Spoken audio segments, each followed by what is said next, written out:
I'm going to show you how to find and hire a good Ruby or Rails developer in no time at all. First, I'm going to cover a few commonly used methods, namely advertising on your website, posting a Craigslist job ad, hiring a recruiter, and finally the best method, which I'm going to share at the end. Now, first, you can advertise on your website. Of course, the good thing is that it's free. Your ad can stay up as long as you need it, but the visibility is going to be pretty low unless you're a huge website like Amazon.com. Of course, you could post your ad on Craigslist, right? The price is not so bad, the visibility is great, it's a popular site, but the quality of the applicants isn't so great. You're going to get a ton of spam and your ad expires in 30 days. You could hire a recruiter. You're going to get some good quality candidates. The cost will be very expensive. And finally, the best by far method of all of finding good Ruby and Rails developers is to use us, RemotelyRuby.com.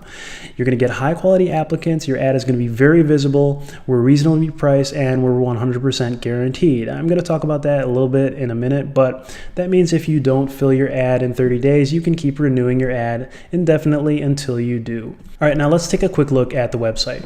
All right, here we are on RemotelyRuby.com, and it's pretty straightforward. We're basically just a simple list of job ads, and that's all you ever wanted, right?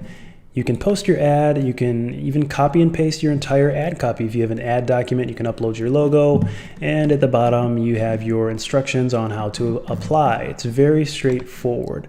And just to touch on how it works, you create your job ad, you pay through our third-party gateway Stripe, your ad goes live on our website, and we also broadcast your job on our social media channels. And your ad is up for 30 days, but as I mentioned before, we have a guarantee. If you don't fill the position, we'll let you renew the ad indefinitely until you do.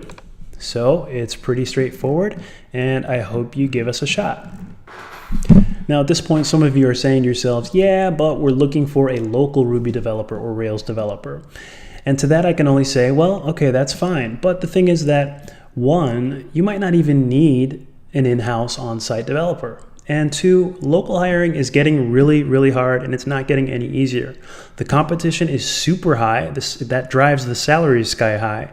And the number of qualified candidates is limited by the locale, and that's getting lower and lower year by year. Now, local-only hiring is the way of the past for those reasons I just mentioned. Now, hiring remote is quickly becoming the way of the future. More and more companies are hiring remote because it has a lot of benefits, a lot of merits. You know, as I mentioned, there's an extremely large pool of qualified candidates if you're not limited by your locale. There's much less competition for the talent, and you're often able to negotiate lower salaries because, let's face it, it's a perk for a lot of developers to be able to work from home in their pajamas. So you can often negotiate a lower salary.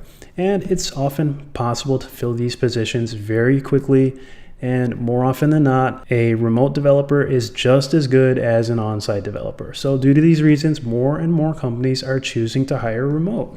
So I'm just saying, unless you have a really specific reason for needing a local developer, a remote developer is often just as good. All right, well, I just showed you the best way to find and hire Ruby and Rails developers, and that's using us, RemotelyRuby.com. And regardless of whatever method you choose, I wish you the best of luck in your search, and I hope you find the best candidate for your position.